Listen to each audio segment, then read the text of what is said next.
Salut à tous, mon nom est Fabienne d'Haïti. Aujourd'hui, dans votre rubrique préférée, tout ce que j'aurais aimé savoir, nous allons aborder un sujet assez spécial.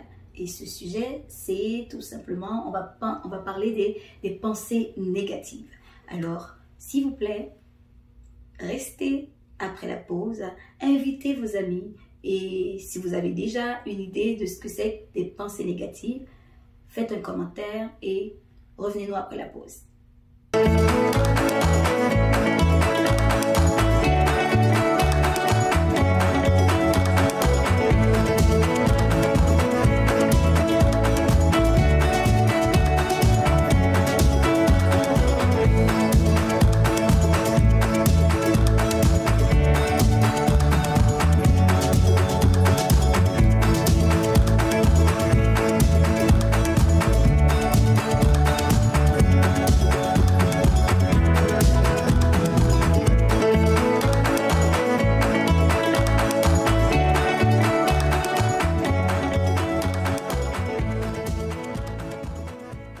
Donc aujourd'hui, dans la rubrique Tout ce que j'aurais aimé savoir, nous allons aborder aujourd'hui, comment je pourrais dire, un sujet que souvent on n'en parle pas, ou du moins on dirait que c'est un sujet tabou.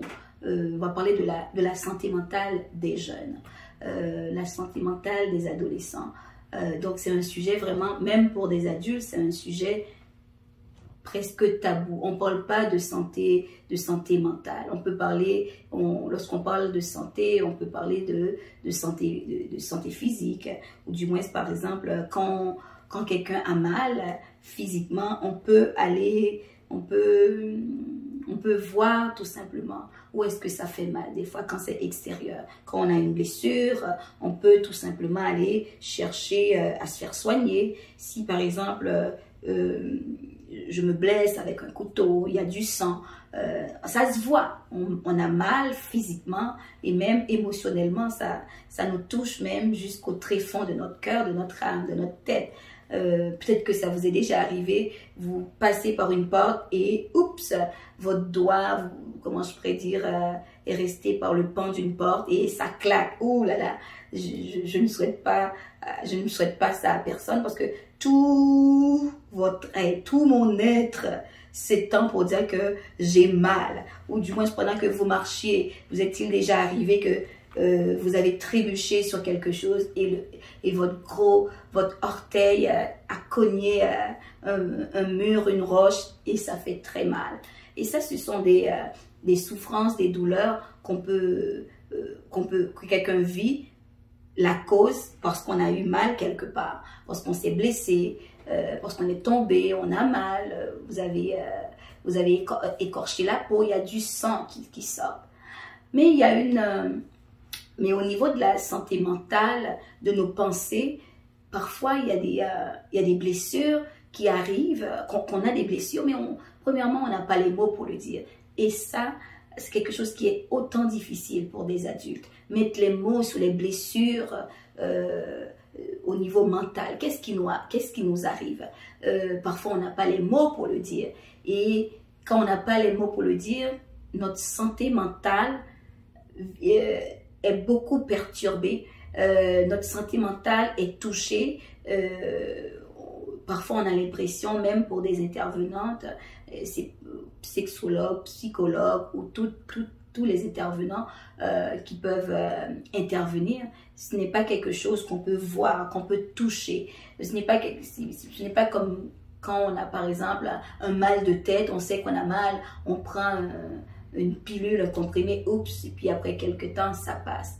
Mais notre santé mentale, quand on a mal, souvent, on ne sait pas nécessairement comment, on ne sait même pas pourquoi des fois qu'on vit, qu'on a des pensées négatives qui tournent en boucle, qui peuvent même générer beaucoup de détresse, beaucoup de sentiments d'impuissance, qui peuvent susciter des émotions comme la colère, la tristesse en boucle, puis ça fait en sorte qu'on va pas bien.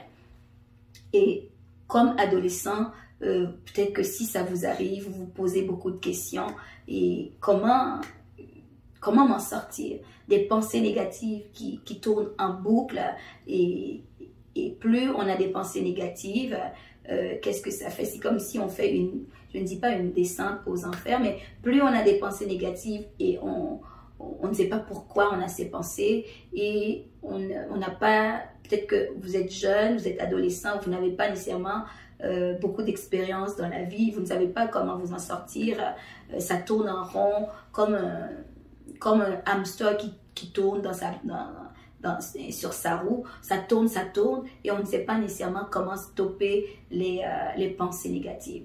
Si ça vous arrive pour X raisons, sachez que vous n'êtes pas un extraterrestre. Avoir des pensées négatives, c'est normal, c'est tout à fait normal. C'est tout à fait normal. J'aimerais ça que vous respirez. Vous prenez une respiration. Vous n'êtes pas un extraterrestre parce que vous avez toutes sortes de pensées qui vous passent par la tête sur n'importe quel, peu importe le sujet. Déjà là, je vous garantis, je vous le dis d'avance, vous êtes normal. Ça arrive à tout le monde. Cependant, lorsqu'on parle de pensée négative, qu'est-ce qu'une pensée négative? C'est une idée, comment je pourrais dire, une pensée qui nous vient dans la tête, qui tourne. On ressasse cette idée, on ressasse cette pensée. Ça peut tout simplement quelqu'un qui vous a mal parlé, quelqu'un qui s'est moqué de vous.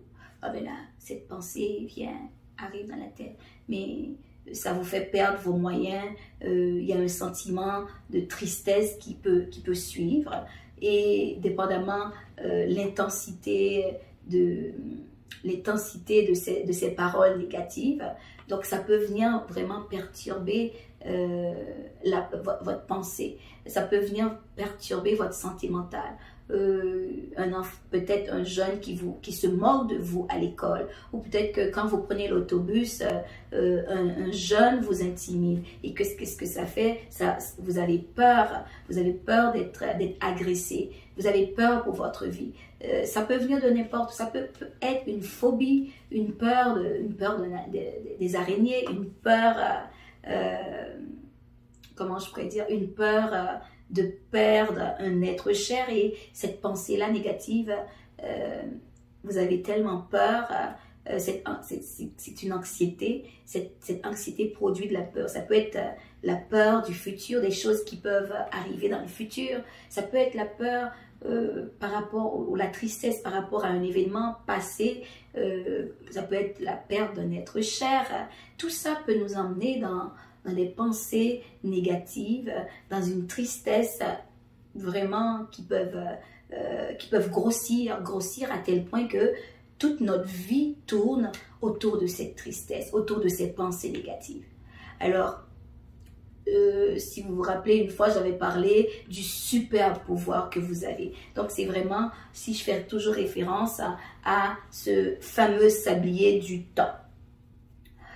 Si par exemple vous avez des pensées négatives qui est reliée à une histoire passée, peu importe l'histoire, peu importe, ça peut être une histoire autant grave qu'une agression, que de la violence, que de la maltraitance. Si cette situation est passée, loin de là, je suis pas là en train de minimiser cette expérience. Je suis pas en train de dire cette expérience, elle n'existe pas. Je suis pas en train de dire que cette expérience, comment je peux dire, ne vous affecte pas. Mais je suis en train tout simplement de vous parler du grand pouvoir que vous avez, le grand pouvoir, le super pouvoir que vous avez des choix. Ce ne sera pas toujours facile, mais juste le fait d'utiliser votre pouvoir de choix, votre pouvoir de décision. De la même façon, vous avez le pouvoir de faire des choix, mais vous avez aussi le pouvoir de faire des choix sur les pensées qui vous viennent dans la tête. Les pensées que vous pouvez choisir vos pensées. Oui, encore, ce n'est pas facile au début, mais lorsqu'on s'habitue à faire cet exercice, une pensée négative. Premièrement, la première chose qu'on peut faire avec une pensée, c'est de ne pas fuir cette pensée. Cette pensée négative a quelque chose à nous dire. C'est d'être capable, vous pouvez écrire cette pensée. La pensée, c'est « je suis triste ». cette émotion, cette situation me fait vivre de la tristesse. Ok, je vis de la tristesse. Écrivez cette émotion sur une feuille de papier, dans un cahier, dans un journal de bord, un journal intime. Parce que si vous fuyez cette émotion, elle va revenir, elle va revenir. C'est là que ça va générer de la tristesse, l'anxiété, même la dépression, jusqu'à n'en plus finir. Qu'est-ce que cette émotion veut nous dire? Faut la questionner. Comme si c'était une personne en face de nous. Tristesse, qu'est-ce que vous voulez me dire? Vous avez sûrement quelque chose à m'apprendre que je ne sais pas. Alors, il faut questionner la tristesse. Il faut questionner la pensée. Pourquoi vous revenez toujours dans mes pensées? Pourquoi vous revenez toujours dans ma tête? Peut-être que ça se peut que vous n'avez pas accordé de l'importance à cette émotion. Parce qu'une émotion, qu'est-ce qu'il faut comprendre? C'est un avertissement. C'est un signal. Nos émotions sont comme un tableau de bord. Je sais pas, comme quand vous jouez des jeux de vidéo, il y a sous le tableau de bord de votre commande de manette, ça vous dit montez, descendez, allez à droite, allez à gauche. Les émotions, les pensées, c'est comme notre manette de jeu. Ils vous disent quoi faire en cas de danger. Donc, ce sont vos amis. Donc, vous ne devez pas avoir peur des émotions, même de la tristesse ou de la colère. Ça vous dit quelque chose. Si cette tristesse, tout simplement, c'est peut-être que quelqu'un vous a parlé, il vous a insulté, puis ça a fait naître en vous la colère, ça a généré de la colère tellement que vous avez failli éclater. Éclater de toutes sortes de violences. Et par la suite, est-ce que cette colère revient encore? Cette colère revient encore, c'est parce que vous n'avez pas écouté l'instruction du tableau de bord, de votre manette qui vous dit « Ah, alerte, alerte, il y a quelque chose qui a généré cette tristesse, cette colère. Il faut faire quelque chose. » Donc, qu'est-ce que vous pouvez faire? Vous pouvez premièrement aller chercher l'aide d'un adulte, parler à un adulte si vous n'avez pas de solution pour vous donner une solution à court, à long terme, à moyen terme par rapport à la situation. Est-ce que c'est peut-être que c'est de la colère, la tristesse parce que, comment je pourrais dire, c'est concernant vos parents, vous avez demandé quelque chose, vous avez eu un désir et vos désirs n'ont pas été assouvis, comblés. Donc, juste en parlant de tristesse, des fois, il faut faire la différence entre des tristesses qui peuvent venir nous nuire ou des tristesses qu'on peut nous-mêmes, qui sont occasionnées par rapport à une frustration ou quelque chose qu'on n'a pas eu dans les médias. Je peux vous donner la bonne nouvelle. La bonne nouvelle, il faut gérer ces genres d'émotions parce que nos parents ne sont pas toujours là pour combler nos désirs, mais pour combler nos besoins, nos besoins les plus urgents. Se nourrir, se vêtir, se loger, c'est un besoin. Avoir de l'attention, de l'amour, c'est un besoin. Avoir un sentiment d'appartenance à votre famille, c'est un besoin. Un autre besoin, un sentiment d'accomplissement, quelque chose qui peut nous rendre fiers, c'est un besoin. Mais avoir quelque chose ou quelque chose que vous avez demandé à vos parents, ce sont des désirs. Et tous nos désirs, j'aimerais ça que vous le compreniez, nos parents ne sont pas obligés de répondre ou de satisfaire à tous nos besoins. Ça, tout simplement, en faisant cet exercice, ça vient de vous enlever un nuage de tristesse. Ça se peut que vous aimez cette chose, ça se peut que vous aimeriez avoir des vêtements de marque et que peut-être que vos parents, ils ne vous donnent pas ces vêtements de marque. Encore une fois, besoin de se vêtir, ce n'est pas obligé d'être des vêtements de marque. Juste se vêtir, peu importe, que ce soit dans une friperie ou dans un magasin, l'important c'est d'être habillé. Alors le reste, vous allez vous occuper de cela dans la négociation avec vos parents. Donc tout cela pour dire que vous avez ce super pouvoir de choix. Donc c'est vraiment, oui, d'aller questionner nos pensées. Est-ce que c'est une frustration, cette tristesse est-elle due par rapport à une frustration, quelque chose que je n'ai pas eu? Sachez que vous avez le choix. Vous avez ce pouvoir de décision de dire, ok, je n'ai pas eu ce que j'ai, mais c'est correct. Donc, si vous gardez cette tristesse, cette frustration, et ça va plus vous ruiner la santé mentale qu'autre chose. Ça ne vous apporte rien de bon. Donc, c'est vraiment, il faut choisir ses priorités dans la vie. Et votre priorité en tant qu'adolescent, c'est votre bien-être. Donc, pourquoi je choisirais quelque chose qui me nuit? Pourquoi je choisirais des pensées qui me nuisent au lieu de choisir des pensées positives? C'est correct d'être frustré. C'est tout à fait normal. Dans la vie, on n'a pas toujours ce qu'on veut, on n'a pas toujours ce qu'on désire, mais c'est vraiment aussi, c'est de se contenter de ce qu'on a dans le présent, sans oublier que oui, on peut avoir des rêves. Il y a des rêves qui peuvent être réalisés, il y a des rêves qui ne se réaliseront pas parce que pour X raisons dans le temps présent, c'est pas possible. Donc toujours utilisez votre super pouvoir pour vous questionner sur la qualité de vos pensées, d'où viennent ces pensées. Est-ce que ce sont des pensées de tristesse parce qu'il m'est arrivé quelque chose de grave, un abus, un cas de violence, ou c'est une tristesse qui est due parce que tout simplement, je suis frustrée parce que je n'ai pas eu ce que je voulais, ce que je veux, ce que je voudrais. Alors, comme ça, déjà, on est capable de faire le tri dans nos pensées et même des pensées qui peuvent être tout simplement parce qu'il est arrivé des situations, une situation difficile, une expérience vécue traumatisante. Encore une fois, on revient toujours avec notre grand pouvoir de choix, peu importe où vous êtes, que vous soyez dans une famille aimante qui vous procure qui vous donne tout ce que vous avez besoin, tout l'amour nécessaire. Et même quand dans notre famille, on a tout ce dont on a besoin, il y a des besoins que seul le Créateur peut combler.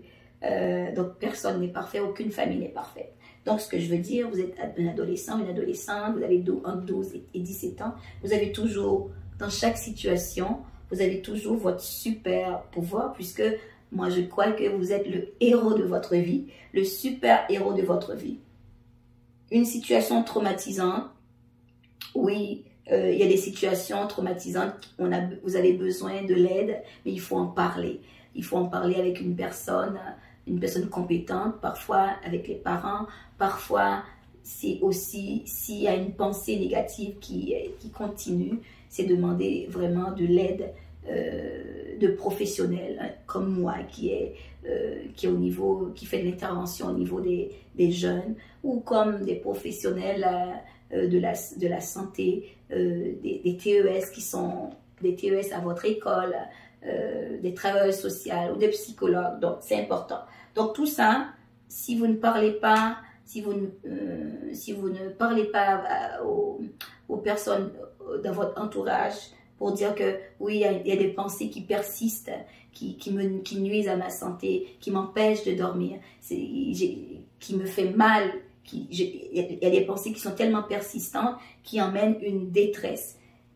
Le pouvoir que vous avez, tout simplement, on ne peut pas nécessairement changer le passé, qu'est-ce qui a provoqué ces traumatismes, qu'est-ce qui provoque ces gens, qu'est-ce qui a provoqué tout simplement ce sentiment de peur, de crainte. Mais on peut toujours, juste le fait d'en parler, ça peut faire du bien. Juste le fait de se confier à quelqu'un, ça fait du bien. On peut aussi se confier en écrivant, en ayant un journal intime. On écrit toutes nos pensées. Le fait d'écrire dans un journal, si par exemple tu trouves que vous trouvez que bon, c'est pas nécessairement si important, mais quand même ça te perturbe à tel point que ben, écrivez-le dans un journal. Journal, jour 1. Voilà comment je me sens aujourd'hui. Je me sens triste parce que il est arrivé telle situation. Prenez l'habitude d'écrire dans un journal ou de vous confier à quelqu'un que vous avez confiance. Donc, oubliez toujours, des fois, les pensées négatives peuvent venir par rapport à la peur, quelque chose qui va se passer dans le futur. On n'a aucun contrôle sur le futur, aucun pouvoir dans le passé, mais on peut toujours contrôler nos pensées dans le présent. Qu'est-ce que je peux faire? Ok, une pensée négative arrive. La situation difficile, traumatisante qui est arrivée, ce n'est pas moi. Je n'ai pas à avoir honte, je n'ai pas à avoir peur. Et si j'ai peur, j'en parle à quelqu'un de confiance. Donc, vraiment de ne pas hésiter. Donc, vous avez le pouvoir de choisir vos pensées. Oh, si cette pensée-là, elle est plaisante, elle me fait du bien, donc je garde ces pensées. Mais d'autres pensées qui ne vous font pas du bien parce que votre rôle, c'est votre bien-être.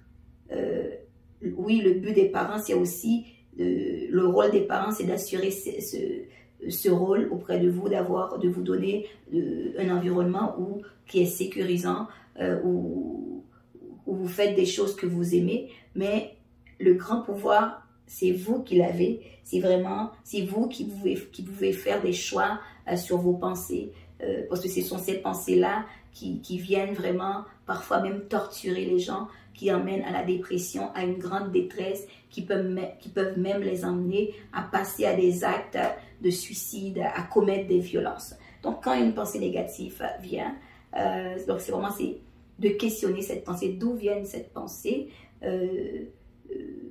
et de vous faire aider par une personne adulte, si cette pensée vraiment est un obstacle à votre bien-être. Si cette pensée, ça fait longtemps que c'est présent et ça perturbe votre santé mentale, ça perturbe votre sommeil, ça vous perturbe même dans vos activités sociales avec les autres.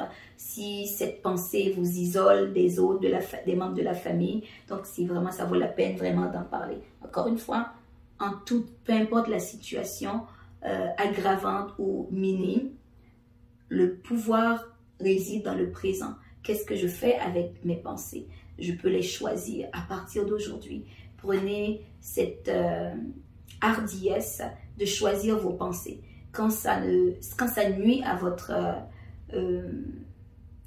bien-être, à votre santé émotionnelle, vous pouvez dire non. Non, je refuse. Si c'est juste une parole simple, non, je refuse cette pensée. Elle est négative. Vous choisissez seulement les pensées positives. Comme vous pouvez, s'il y en a qui peuvent avoir un autre langage plutôt spirituel. Moi, je vous chasse au nom de Jésus. Ça va, ça fait aussi l'affaire. C'est aussi correct. Mais si vous êtes capable de dire non, je refuse cette pensée, elle me nuit, elle ne me fait pas du bien, vous pouvez la refuser. En affirmant de façon positive, de cette façon, votre refus. Donc, vous allez être habitué vraiment à être intolérante aux pensées négatives. Alors, j'espère que cette rubrique vous a plu, vous a été utile.